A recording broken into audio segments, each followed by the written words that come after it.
Now, changing the subject quite a lot, and we'll come back to this again later if you don't mind, but do you think after 7/7 the media treatment of Muslims was very different?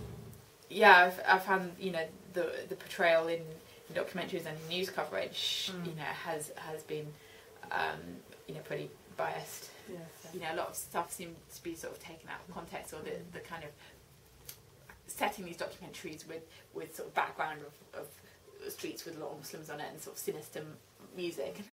Look, you know, you've got lots of, you know, non-Muslim experts talking about Muslims. Can we have some people that are actually speaking, you know, from the Muslim community themselves?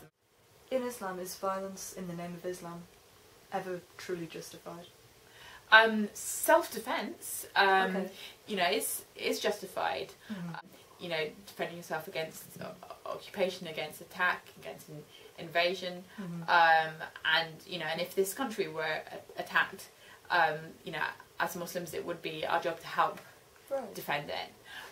However, what is not justified is aggression, i.e., to attack when you have not been attacked, and so aggression is not justified, and attacking civilians is not justified. So therefore, you know, these things from September 11th, 7/7, you know, different things that have happened are totally un-Islamic. Do you think, as someone who's converted to Islam, can you see how someone who's non-Muslim could, and who's unfamiliar with Muslim teachings, could feel worried about the increasing immigrant and Muslim population in Britain today? Yeah, absolutely. If I had just read the papers and that's where I got my information from, I'd be worried. Yes. You know, for a start of saying, you know, are the values of Muslims compatible with the values that I care about and that I want the country to be, and B, in terms of, you know, the terrorist threat.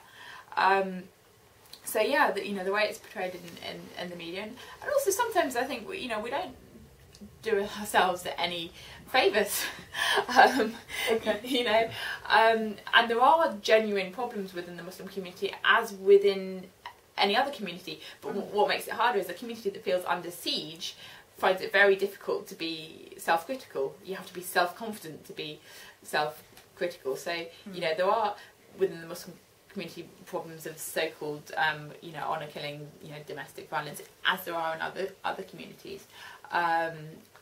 And there is a problem of these people who are reactionary and, you know, anti-Western, anti-democracy, etc. That does, I think, pose a problem for community cohesion.